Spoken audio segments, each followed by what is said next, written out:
I want to send wishes for a full and fast recovery to Senator Lujan. It's been an honor getting to know him during this process, and I look forward to seeing him on this dais again. I'd like to reintroduce myself before I address two matters that have been raised in recent weeks. I've been a public interest lawyer for over 30 years, working towards one goal: ensuring that all Americans have access to affordable, open, and robust communications networks, be they broadcasting, cable, or broadband. During that time, I've lined up on the same side and other times in opposition to every regulated industry. I'm an advocate for the public. That's what I do. If I'm confirmed, I would be the first public interest advocate to sit on the FCC. Yet unlike the numerous nominees for FCC seats that have worked for commission regulatees, represented them as clients, or served on their boards, I've been subject to unrelenting, unfair, and outright false criticism and scrutiny. This is despite the fact that I've had over 250 organizations and policy experts and 350,000 citizens voice their support, including in letters to this committee and in op-eds. Many are Republicans and people you'd never think in a million years would support me. In fact, the Parents Television Council just supported me this morning. For a fifth FCC commissioner seat, not the chair who controls the agenda, that's probably a record. At the same time, I realize this isn't all about me. It's about some wanting to stop the FCC from doing its important work ensuring that everyone in America has robust broadband, regardless of who they are, what their income is, or where they live, as mandated by the bipartisan infrastructure law.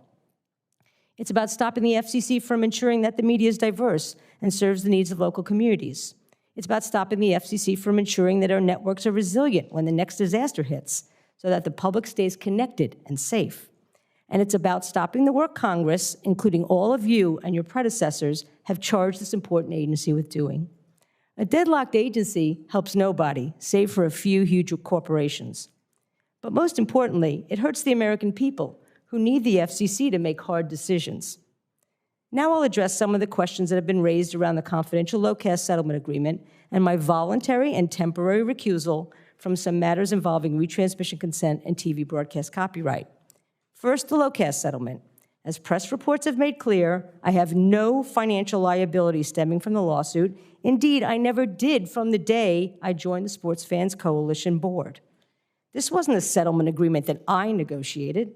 SFCNY negotiated it, and with the full and eager consent of the network plaintiffs, set the amount to be paid as $700,000, plus SFCNY agreeing to turn over low-cast used equipment to them.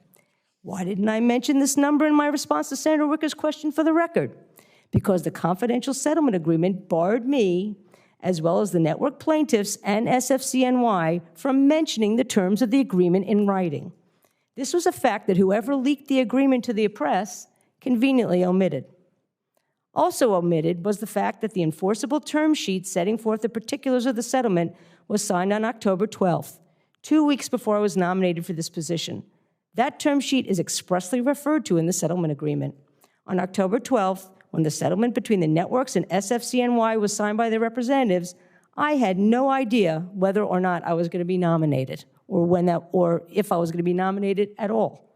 And the parties didn't know either. I took very seriously my duty to keep the terms of the settlement agreement confidential, but others did not, and exploited my inability to defend myself.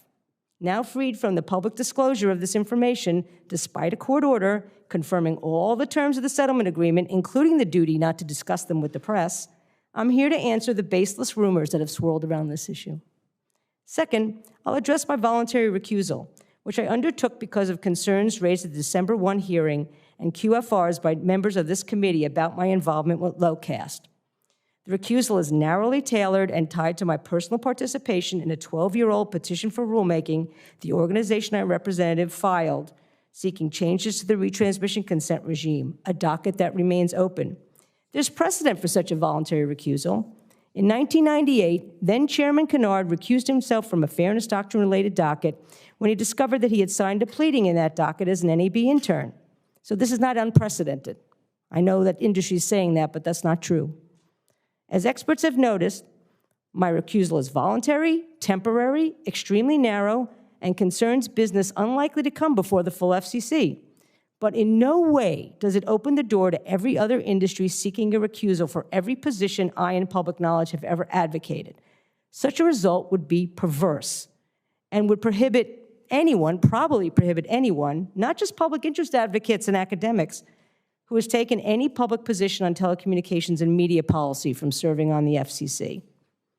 A federal district court judge recently rejected a similar wide-ranging request in a case involving an effort to recuse a senior government official. He said, "It's natural that the president would select a candidate based on her past experiences and views, including on topics that are likely to come before the commission during her tenure, and how that administrator will implement the administration's priorities.